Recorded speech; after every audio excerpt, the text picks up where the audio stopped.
Hi, this is Bobby at Copel TV Repair, and this is a quick functionality proof video for a customer of ours who sent us a board, and it disappeared. So we're sending them a replacement, and this is the replacement board that we're sending. We cannot even say whether the board that was sent to here was bad or good, whether this one will fix or not. The only thing that we can do is just send the same type of board and show that it is working. This is fairly unique. This is something that had to be fixed and is fixed. I probably will put some silicone. The main processor was also replaced on that board. I'm going to put silicone here on the heatsink before we send it back.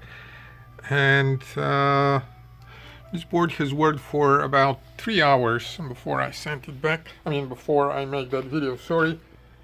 And this is what you can see on the screen. So it's only normal. This is the HDMI port that normally fails. It has been reinforced as well. And again, the sole purpose of this video is to show the customer that we are sending them a board that is working. We will not make a 3-hour video to show that it does work 3 hours. You'll have to just trust me on that, but this is what it is. So hopefully it is enough. Thank you very much, and best luck with your repairs.